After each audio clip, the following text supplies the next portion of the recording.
సంబంధించిన అంశం ఇది. అలాంటి దానిలో ఎలాంటి కల్తీ లేదని కూడా ఎప్పటి నుంచో వైసీపీ చెప్తోంది. మరి ఇప్పుడు సిట్ దర్యాప్తులో చాలా కీలకమైన విషయాలు బయటపడ్డాయి. అసలు కల్తీ నెయ్యి కాదు కదా, అసలు నెయ్యే కాదు, రసాయనాలు పామాయిల్ అని ఏదైతే మనం డిస్కస్ చేసామో, మరి ఇప్పుడు దీనికి సంబంధించి మీరేం మాట్లాడతారు? చందు గారు నమస్తే అండి. మీకు ప్యానెల్లో ఉన్న సభ్యులకు అలాగే ప్రైమ్ నైన్ ప్రేక్షకులందరికీ గుడ్ ఈవినింగ్ అండి. ఇప్పుడు మొట్టమొదట చంద్రబాబు నాయుడు గారు ఆరోపణ చేసింది ఏంటండి, తిరుమల లడ్డూలో జంతు కొవ్వును కలిపి లడ్డూని తయారు చేసేసి లడ్డూని కల్తీ చేశారు అనే దాని మీద ఆయన మాట్లాడటం జరిగింది. అది కూడా ఎక్కడ, వాళ్ళ కూటమి పార్టీ ఎమ్మెల్యేల మీటింగ్లో ఆయన రాజకీయంగా దీన్ని ఉపయోగించుకోవచ్చు అనే ఏకైక ఉద్దేశంతో ఆ రోజున మాట్లాడటం జరిగింది. ఆ రోజున తర్వాత అందరూ మాట్లాడిన వాళ్ళు ప్రతి ఒక్కళ్ళు కూడా పవన్ కళ్యాణ్ గారితో సహా ఇప్పుడు మాట్లాడుతున్న జనసేన పార్టీ నాయకుల యొక్క నాయకుడి ఏం మాట్లాడాడండి, ఆయన 1,00,000 లడ్డూలు అయోధ్యకి వెళ్ళిపోయినాయి, ఈ కల్తీ జంతు కళేపారంతో చేసిన నెయ్యి యొక్క లడ్డూలు అయోధ్యలో పనిచేశారు, దేశమంతా తినేశారు అని చెప్పి ఆయన అప్పటికప్పుడు సనాతన ధర్మ అవతారం ఎత్తేసి గుడిమెట్లు కడిగేయడం జరిగింది. ఈ రాష్ట్ర ప్రజలందరూ కూడా ఆయన యొక్క సనాతన ధర్మ అవతారాన్ని చూశారు. ఇప్పుడు ఎన్ని ఇన్సిడెంట్స్ జరుగుతున్నా సరే ఈ సనాతన ధర్మ అవతారం ఎత్తిన పవన్ కళ్యాణ్ గారు పట్టించుకోని విషయాలను కూడా ఈ రాష్ట్ర ప్రజలందరూ కూడా చూస్తున్నారు. ఇప్పుడు మనం తిరుపతి లడ్డు విషయం జరుగుతుంది కాబట్టి మన డిబేటు, ఈ తిరుపతి లడ్డు మీద మెయిన్ ముఖ్యమైన ఆరోపణ వీళ్ళు చేసింది ఏంటంటే, జంతు కళేబారం అంటే పంది కొవ్వు కలిసింది లేదా చేప నూనె కలిసింది అని చెప్పి చెప్పడం జరిగింది. మరి అది ఎందుకు ప్రూవ్ చేయలేకపోయారండి ఇప్పుడు దాకా వీళ్ళు? ఆ విషయం గురించి వీళ్ళు ఎక్కడా మాట్లాడరు. ఇప్పుడు మళ్ళీ మాట మార్చి ఏదో పామోలివ్ ఆయిల్ లేదా అదే అసలు నెయ్యే కాదు, అది పామోలివ్ ఆయిల్ తోటి కెమికల్స్ తోటి తయారు చేసిన నెయ్యి అని చెప్పి మళ్ళీ కొత్త వాదన తీసుకొచ్చారు. సరే, సిట్ ఎంక్వైరీ చేస్తుంది కాబట్టి ఇది పూర్తి స్థాయిలో పూర్తిగా ఇంకా కంక్లూడ్ చేసే వాళ్ళు చెప్పలేదు కాబట్టి మనం పూర్తి స్థాయి అభిప్రాయానికి రాలేని పరిస్థితి. క్లియర్గా కూడా ఇక్కడ వీళ్ళు చెప్పిన దానికి ఈరోజు జరుగుతున్న ఎంక్వైరీలో వస్తున్న దానికి అసలు సంబంధం లేని వ్యవహారం అనేది క్లియర్గా అందరికీ అర్థమవుతున్నది. మరి వీళ్ళు అబద్ధపు ప్రచారం చేసిన దానికి వీళ్ళు కింద నుంచి పైదాకా గుడిమెట్లు దొల్లి పొర్లి దండాలు పెడతారండి.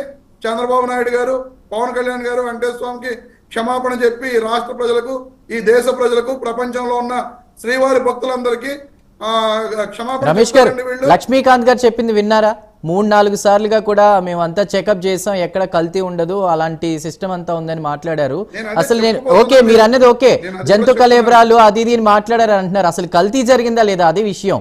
ఆ రసాయనాలు అవన్నీ ఏంటి అంటే జంతు కళేబరాల నుంచి వచ్చినటువంటి నూనెలు అవే కదా. చందు గారు టాపిక్ ని డైవర్ట్ చేయకండి.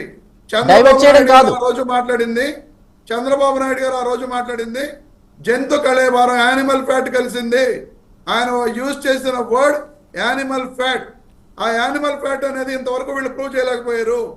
నెక్స్ట్ ఇప్పుడు జనసేన నాయకులు చెప్పిన దాంట్లో జగన్ గారు 3-4 సార్లు టెస్ట్ చేస్తారు అని చెప్పి చెప్పడం జరిగిందని చెప్పి చెప్తున్నారు. క్లియర్గా టీటీడీలో ఏ ఒక్క ట్యాంకర్ వచ్చినా సరే, గీ ట్యాంకర్ వచ్చినా సరే ఖచ్చితంగా టెస్ట్ చేస్తారు. టెస్ట్ చేసిన తర్వాత ఆ ట్యాంకర్స్లో కరెక్ట్గా నెయ్యి లేదు అని చెప్పి, కరెక్ట్గా కల్తీ జరిగింది లేదా ట్యాంకర్స్ యొక్క బాగోలేదు అని చెప్తే ఆ ట్యాంకర్స్ని వెనక్కి పంపించడం జరిగింది. అలా పంపించిన ట్యాంకర్ల మీద జరుగుతున్న వివాదమే ఈ లడ్డూ కల్తీ వివాదం అనేది. 4 ట్యాంకర్లు వెనక్కి పంపించడం జరిగింది. అసలు ఇవన్నీ ఎందుకు సార్? ఇప్పుడు వీళ్ళు ఫస్ట్ సిట్కి అదే శాంపిల్ పంపించింది జూలై 12వ తారీఖున పంపించారు. రిపోర్ట్ ఎప్పుడు వచ్చిందండి? జూలై 21వ తారీఖున, జూలై 23వ తారీఖున సిట్ రిపోర్ట్, అదే ఎన్డీడీపీ కాఫ్ రిపోర్ట్ వచ్చింది.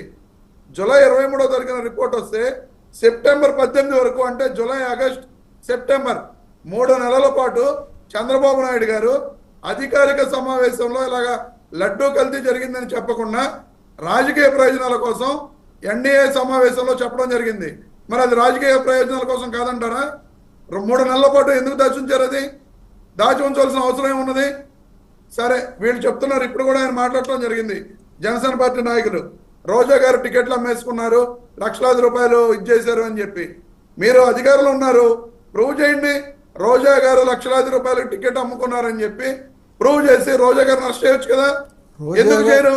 మాట్లాడితే మీరు టీవీ డిబేట్లలో రోజా గారు తప్పు చేశారు, రోజా గారు టికెట్లు అమ్ముకున్నారు, ఈ మాటలు చెప్పకండి. మీ నాయకులు ఈ రోజు అమ్ముకుంటున్న దాని వ్యవహారాలన్నీ కూడా టీవీల్లో వస్తున్నాయి, వాటన్నిటి మీద మాట్లాడండి. ఎంతమందిని తీసుకెళ్తే మొన్న తిరుపతిలో పైన తిరుమలలో మీ ఎమ్మెల్యేలు తీసుకెళ్లిన దానికి ఎన్ని గొడవలు జరిగినాయో అన్ని అందరం చూస్తున్నాం. వైకుంఠ ఏకాదశి రోజున 6 చనిపోయారు. ఈ రోజు వరకు దాని మీద అతీగతి లేదు. మీ ఎంక్వైరీ ఏంటి అనేది. ఇలాంటి పరిస్థితుల్లో ఎన్నో వ్యవహారాలు, విమానాలు వెళ్తున్నాయి తిరుమల శ్రీవారి ఆలయం పైన. మీరు దాని మీద ఈ రోజు వరకు మీరు చర్యలు తీసుకోగలిగారా? కేంద్ర విమానయాన శాఖ మంత్రి ఈ రోజు మన రాష్ట్రానికి చెందిన కింజరాపు రామ్మోహన్ నాయుడు గారు నో ఫ్లై జోన్ అంటారు, కానీ నిన్నగాక మన 2 రోజుల క్రితం కూడా విమానాలు వెళ్ళడం జరిగింది. సార్ డిబేట్ లో నేనేం పాయింట్ మాట్లాడాను, మీరేం మాట్లాడుతున్నారు? మీరేం మాట్లాడారు? ఎవరు మీరు మాట్లాడుతుంటే పవన్ కళ్యాణ్ గారు సనాతన ధర్మం అన్నారు, మెట్లు అడిగారంటారు, పైకి ఎక్కారంటారు, లేదంటే రోజా గారు టికెట్లు అమ్ముకున్నారని ఎక్కడ మాట్లాడాను, దర్శనాన్ని తీసుకెళ్ళిందని మాట్లాడా. మీకు అర్థం ఉందా కొంచెం మీరు మాట్లాడేదానికి? మీరు మాట్లాడేది కల్తీ జరిగిందనే విషయం మీద మీరు ప్రస్తావించండి డిబేట్ లో, అంతేగాని పక్కతో ఎందుకు పట్టిస్తారు డిబేట్ ని? మీరు పక్కతో ఎందుకు పట్టిస్తారు? మీరు డిబేట్ మాట్లాడేది దేని గురించి మాట్లాడాలి? కల్తీ జరిగిందన్న విషయం మీద మీరు మాట్లాడండి. మీరు మాట్లాడినప్పుడు నేను సైలెంట్ ఉంటా. మీరు అసలు పూర్తిగా డిబేట్ అనేది పక్కతో పట్టిస్తున్నారు. లడ్డు విషయం మీద మాట్లాడండి. మీరు పూర్తి వివరణ ఇచ్చిన తర్వాత మళ్ళీ మాట్లాడతాను కదా, సమయం ఉంది కదా. మీరు ఫస్ట్ మాట్లాడండి. మాట్లాడకుండా రోజా గురించి మాట్లాడతారు. రమేష్ గారు అదే మీరు పూర్తిగా లడ్డు విషయం మీద మాట్లాడండి. లడ్డు విషయం మీద మాట్లాడితే నేను మాట్లాడతా పూర్తిగా తర్వాత. లక్ష్మీకాంత్ గారు, రమేష్ గారు మాట్లాడదాం. రైట్ రమేష్ గారు ఒక్క నిమిషం మాట్లాడదాం. మిగతా వాళ్ళు కూడా ఉన్నారు. సప్తగిరి ప్రసాద్ గారు ఉన్నారు.